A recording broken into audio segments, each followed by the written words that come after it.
This is Gary Atencio with CNTV, and today we're in Aurora, Colorado. I'm here at Las Hermanas Mexican Cafe, brand new for 2017. They have been serving up time-tested family recipes made with a lot of love. I am here with the owners, sisters, partners. Let's start off a little bit about your story, if we will. Ceci, I'm going to start with you because, quite honestly, you've been devoting pretty much 30 plus years to the restaurant industry. Obviously, a passion that started many, many years ago. Age 14, you were waitressing at a family-owned restaurant. The passion began there. Why was it important for you to get back into this industry with your sister? Well, you know, when I had that introduction to the restaurant, doing the serving chips and salsa, bussing tables, that kind of thing, I didn't really realize that I liked it. But as I got older, I went into different industries. And at one point, I ended up being a civil service employee out at Lowry Air Force Base, Department of Defense. And, you know, after 7 years, I realized that I didn't like being what I call a pencil pusher. Mm-hmm. So I did part-time gig, single parent. And so I did part-time evening jobs as a server, bartender, whatever. And I just kind of always did that as a part-time. And then I finally decided I just really did have a passion. So after so many years, I just stayed. I got the serving job and just stayed with that, and then ended up going into management and getting into managing partnerships. I did have my own restaurant many years ago. Right. In Cherry Creek. She was out there helping out too, her and the kids. And then when she decided she was going to retire, I said, well, you're too young to retire. So, really? So you guys pushed each other a little bit on this. Speaking of another industry, you retired. I mean, you weren't in the restaurant industry. You basically were commuting back and forth, doing your thing. You retired. Why was it important to join up with a sister here? And who approached who first, if you remember? She twisted my arm. It wasn't a hard twist, though, right? You understood the value of a great meal.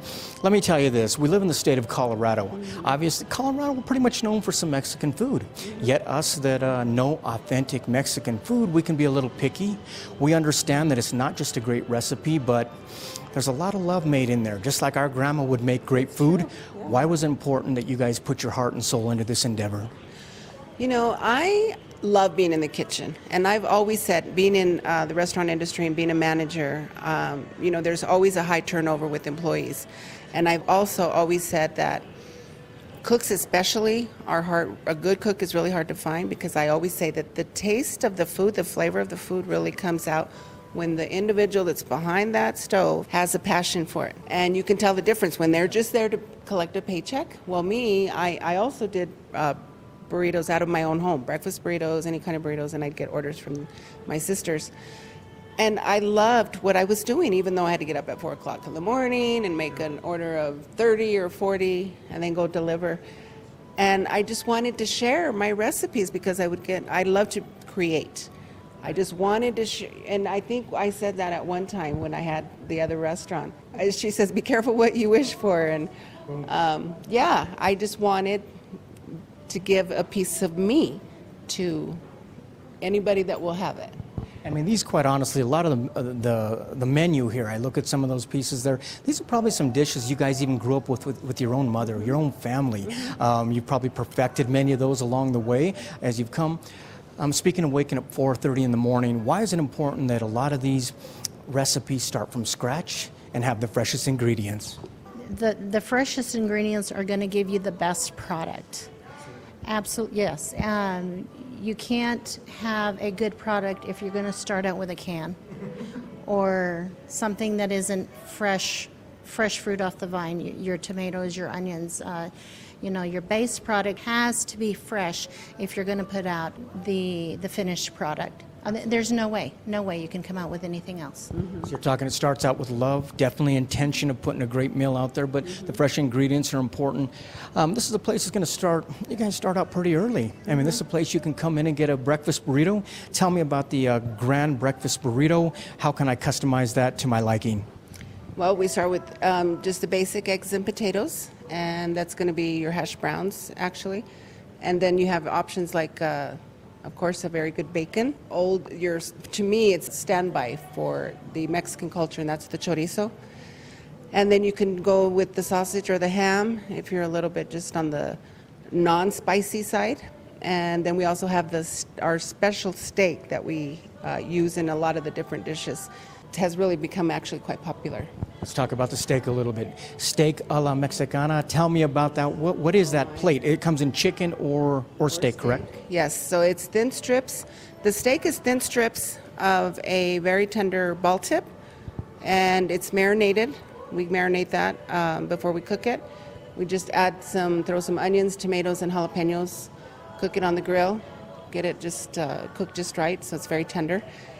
And just use it throw it over some eggs, throw some chili on there, serve it with hash browns and refried beans, tortilla, and there's your grand breakfast. That sounds delicious. I mean, the problem with me in Mexican food is that I'm indecisive. I can't decide what to have. There's so many things to have. You guys make it kind of easy on me because you not only have one combination plate, but 6 combination plates. If someone out there would like to get a taste of your food, which one of the combination plates would you recommend, Carol? Well, we have a combination number 5, which consists of a burrito, a bean tostada, and a taco. So, but really, quite honestly, I would recommend someone build their own combination where they could take a pig 2 or a pig 3 and they can make any choice they want, which would actually also include rice and beans. So we're open to any suggestions as far as what kind of meal you want. So combinations for us are you make your own. Excellent. I mean, chili rellenos, either crispy or soft. Once again, I like them both. Let me ask you this: if we had do the folks get a choice of chili? I mean, some places have green chili, some places have red. Tell me what you provide. So I have changed that up. The choice is up a bit. I have a hot green chili, medium green chili, which started out to be mild and it wasn't quite spicy enough. And there's a red chili, which is basically an enchilada sauce. And just recently we created a special hot. So that's a little bit hotter than the hot. Even hotter than the hot. So you always have people that can handle it, right? Right, exactly. And we get a lot of requests for it. So that's probably a few weeks ago we decided that we probably need to get that more available. And I was doing a vegetarian green chili, but that didn't go over well. So I just kind of had to let that go. But no, people are really happy with the options that we provide. Absolutely. You mentioned earlier one of the fresh ingredients, that being of Mexican chorizo. Is that an ingredient that you kind of incorporate through a lot of different menu pieces there? You know, it is an option for several menu items. I even have it it's under a specialty for a Mexican hot dog because that chorizo link is good all by itself just with a tortilla. So, sure, you know, with the breakfast burrito, me personally, I like a bean and chorizo smothered burrito. So really, any item that they would want to add that to, yeah, we're definitely open to that.